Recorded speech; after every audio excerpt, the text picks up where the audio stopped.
For this border, I'm using my Handy Quilter mini scallop ruler, and I'm not going to use the scallop side, I am going to use the straight side. The reason I've chosen this ruler instead of my 12-inch straight ruler is because of all of the 1/4 inch markings.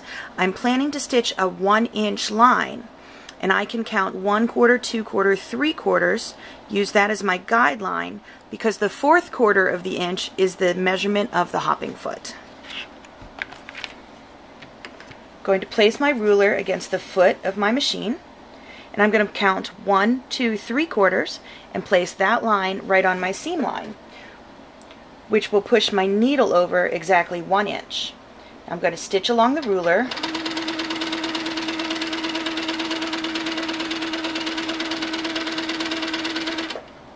When I stitch past my hands, I have to reposition, line it back up.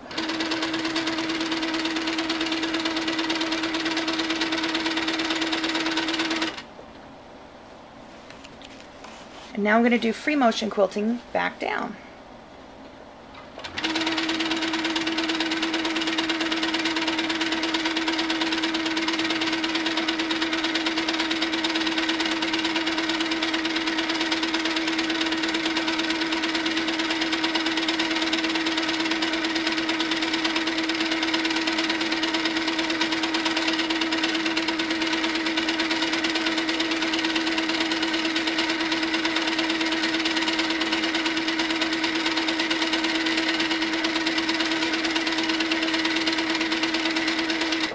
Pause to reposition my hands.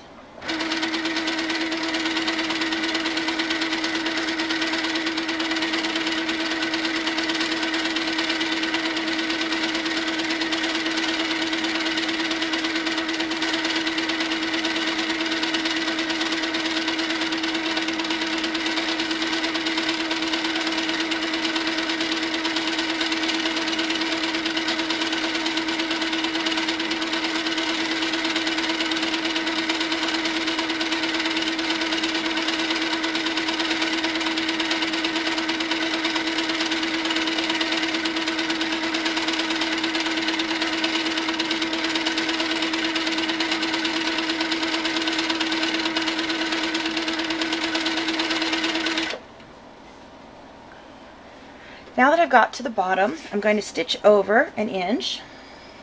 I can do that because I'm planning on applying a separate binding. If I were just going to turn the edge of my quilt over, I would probably not do that because that stitching would show on the back. Approximately 1 inch. I'll place my ruler there, so I'm sure it's exactly 1 inch. So 1/4, 2/4, 3/4 plus the foot is 1 inch. Stitch up.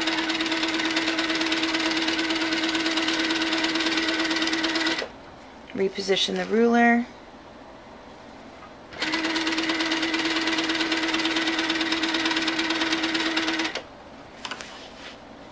And again, for the ribbon candy, I am just making curves going from one side to the other. They're not going to be the same size, they aren't all going to touch each other, and they aren't going to touch the line. I'm looking for the overall look, not for the perfection of each shape.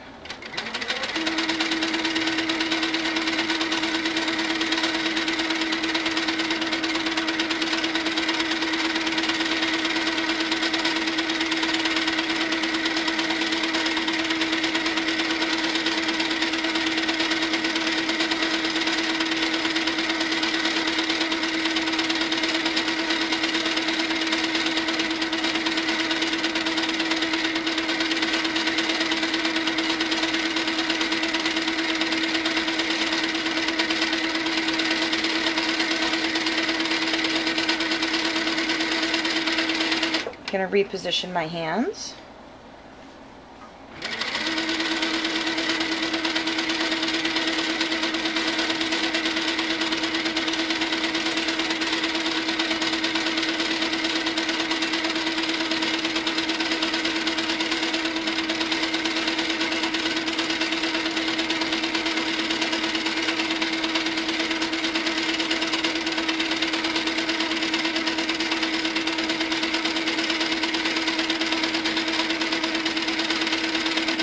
And reposition my hands once more.